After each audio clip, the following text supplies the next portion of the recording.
So, we've all been hurt, and at times it would seem like we'll never find love again. Today, we encourage you to give love a try and believe again. Sit back, relax, and let's engage. Don't forget to subscribe to our channel. We really appreciate your love. Hi guys! Welcome back to our YouTube channel. It's a sit down. My name is Tinyoko Mukale. I am Tukuluho Mokale. And this is Journey with the Mokales.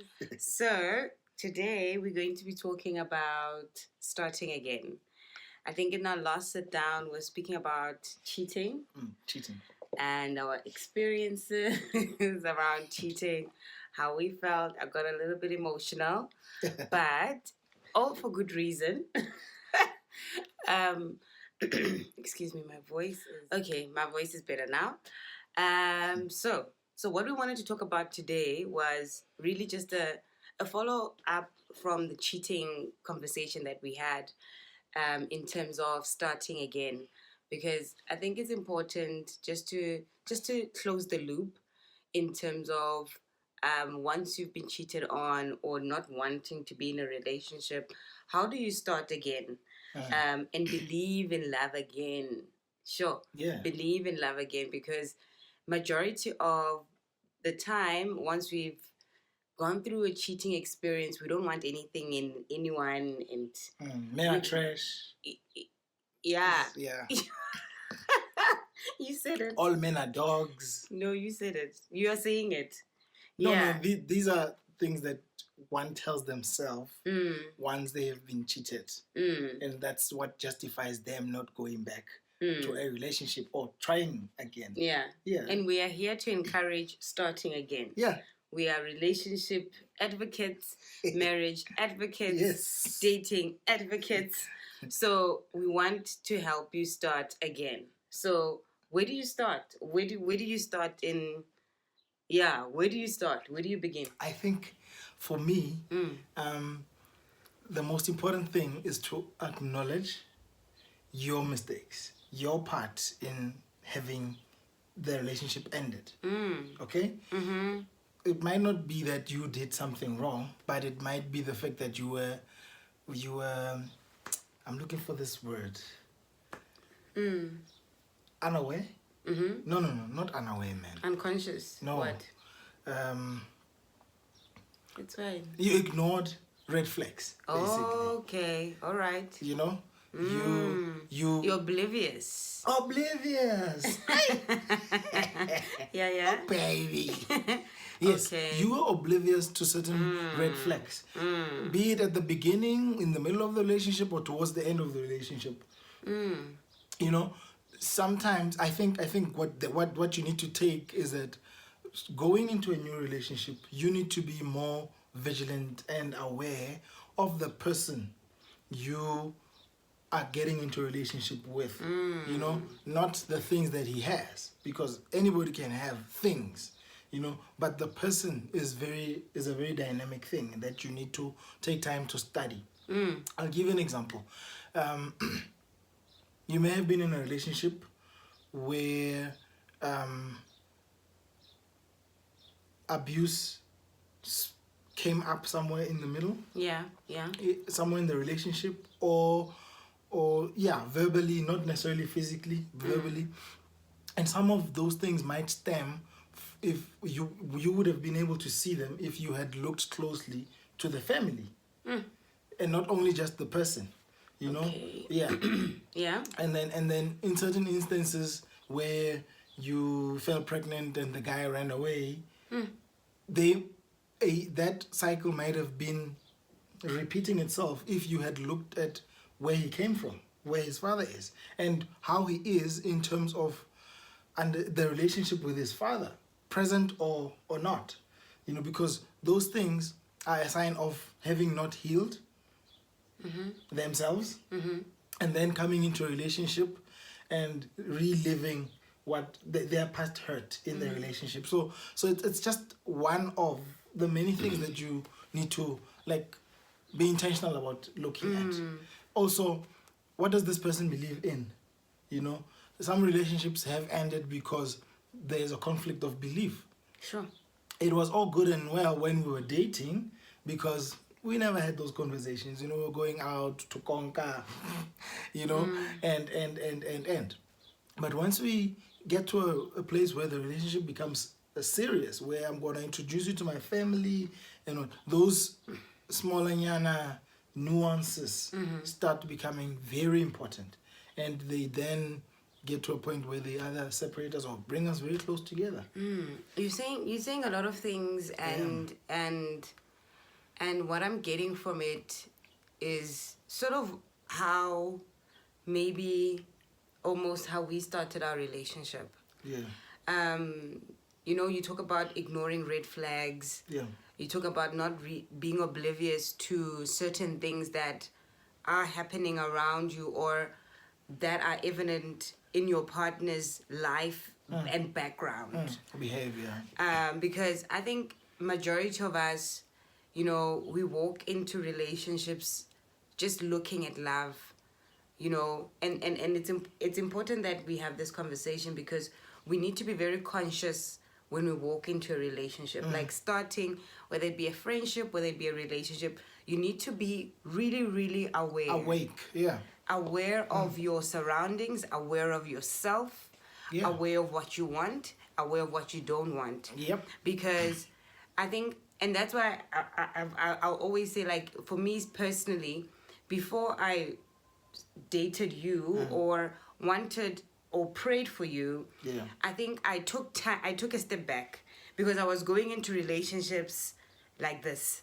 Didn't pray for them, didn't do any check, didn't look at myself. You fell into them. Really fell into relationships. Left it to chance. And left it to chance and just kept on. Yeah. And at that and when we do that, we are not conscious about what is this person really about? Yeah.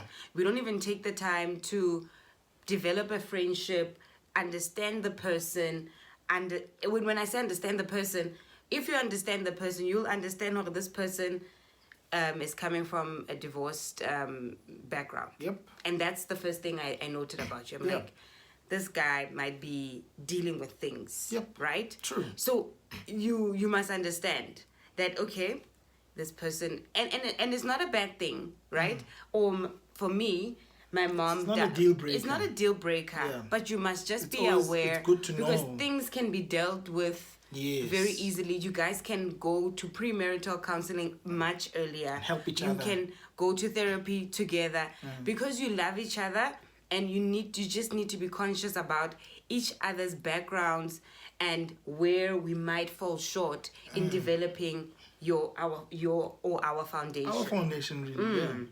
Yeah. I agree.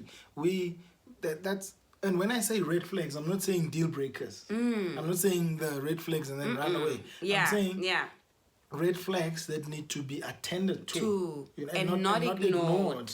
Because if ignored, they grow and they manifest like they did in years back. And then we keep repeating a cycle of that's why single mothers most likely give or raise single mothers. Because in the eyes of single mothers are more likely to raise single mothers. Because as a girl child grows, seeing a very strong mom working very hard, surviving, driving a BMW, and doing it by herself, living in doing it by herself, makes it okay, easy that I can also do it by myself. Okay, yes. So that's why it's going to be easy for. That's so heartbreaking. For our sisters to be I can live without a man because they've seen their mother live without a man. So that's why relationships will end so easily. So, but how do you believe in love again? When all is said and done, and you've gone through this difficult time with maybe your previous person, your partner, how do you believe in love again? Because for me, it's quite easy because I'm like a hopeless romantic, right? And you know, even when I went through the difficult time, I kept on falling. You can just see falling into relationships will just be evident to say that I'm a hopeless romantic. I love love. I love love. You know. Yeah. And that's why it was easy to fall in love with you, because you also I love. I love love. Exactly. You know, but going into our relationship, I was like, I'm not going to do this. I'm not going to do that. This is important for me. This is important for me. Yeah. You know, even when you didn't come in the desired, I'll say, package in you know, and how when we started dating, let's be honest. Yeah. But there was that level of believing in love again for both of us. True. How did that come about for you? Sure. How? Sheesh. After all the cheating, after all the relationships, bad relationships, even with your background, with your parents divorcing and things like that, how did you believe in love again? I cannot. I would be lying if I said there was this one thing. There's just this feeling that I kept wanting to satisfy or to fill, this void that I this somehow need. wanted to fill. And I felt it filled when I'm with you. You know?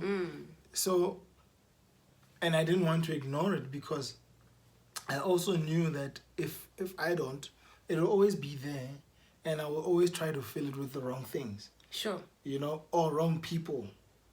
So. But you had the desire or the need to love. Yeah, but which every human being has. But I needed to control it and not let the primitive me lead, because had that been the case, I would have fallen for anyone and anything and everyone at the time. But I needed to say, okay, it's the same feeling I had with my last girlfriend, but this time I'm gonna really try and look for 1, 2, 3 in this person. And I remember from my last relationship, I saw how the family structure is, and I understood why she acted that way, and I understood why they treated me this way. And now that I'm gonna go into a new relationship, I'm gonna look for those things in this person. If at all it's the same, I'm not going in.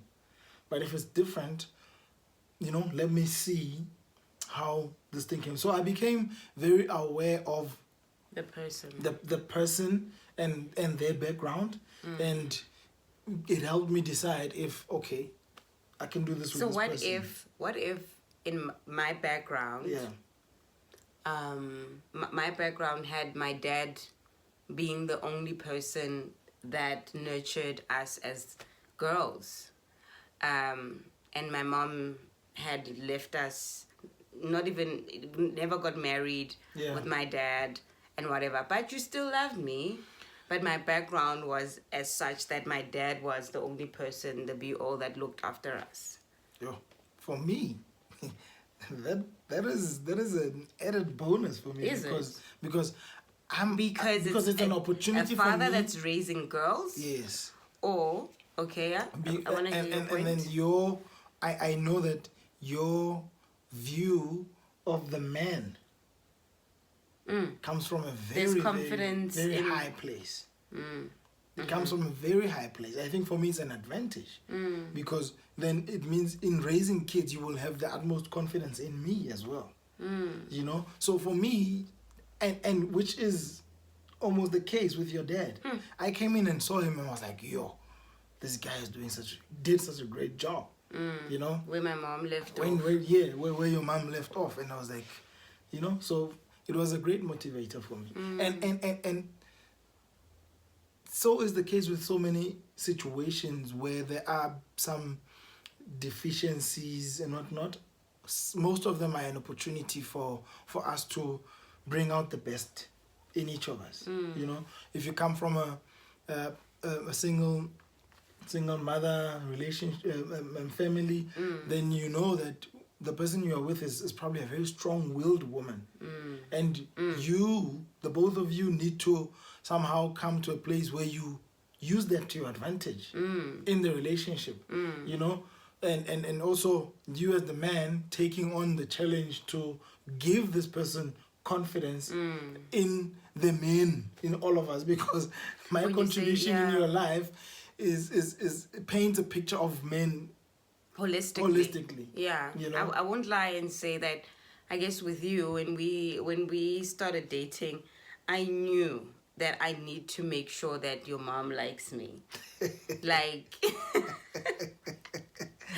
because you hold her at such high regard. Yes. Such high regard, especially with the divorce. Yep.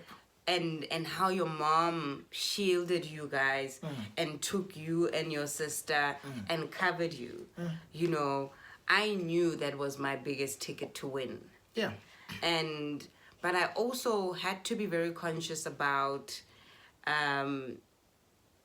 you, the person that I heard of, and also took time to understand why that person was around, or why that person existed. Yeah. You know, that fell into relationships, that was that TK or whatever the case is. I dug into you, and that's why I think before we officially dated, I guess we call it hard to get. But 8 months. 8 months. 8 months of hard to get. Hard but labor. for me, it was for me to get to understand you. Yeah. Dig into the person and sort of and you made it so easy because you were very honest. You were very vulnerable about you. Yeah, I didn't hide anything. You didn't hide anything. Yeah. And that was the key for me to say no. And that accompanied with prayer. Because it's all good and well that you do that research and you do all of that, but you need wisdom. True. You need discernment. Absolutely. In terms of going into your next relationship and believing in love. Because love, God is love. Yeah. And the absence of God, for me, doesn't resonate with me walking into anything. Right? Yeah. So if I'm going to believe in love, I had to get a sense of God in you. I had to get that. And that was my confirmation and why it was easy for me to believe in love again through you. Oh, wow. You know, when you say you had to do some homework because you knew how highly I regarded my mom. Yeah. Well, I was told What? by so many people that your dad almost, or like... Everyone. Yeah, everyone. The whole of Spokane has probably. an experience of your dad with his girls. You know, he will kill anybody, you know. So I and also... everybody knew that. So I... Yeah. And it's still like that. And people He'll thought... still kill you. And people thought I am brave. You know? Yeah. By dating you. But I took it as a challenge. You know? Oh, it got you excited. It was so exciting. Because I am... One of the qualities that I have is I'm a really likable guy. Yeah, sure. I'm a really likable guy. And I agree. Yeah, and it really was work on my side to get him to engage and like me. You know? Because now... And he likes you so much, eh? Everywhere we go. He likes you. So I knew also that was what I needed to do as well. Yeah. You know, it wasn't just impressing you or being with you, but those who are an extension of you needed to also accept me and appreciate me, your sisters, and make an effort to have a relationship with them. Yes. You know, so it's those things that... Yeah, you had to win them over. I did, you know. You had to win them over. Yeah.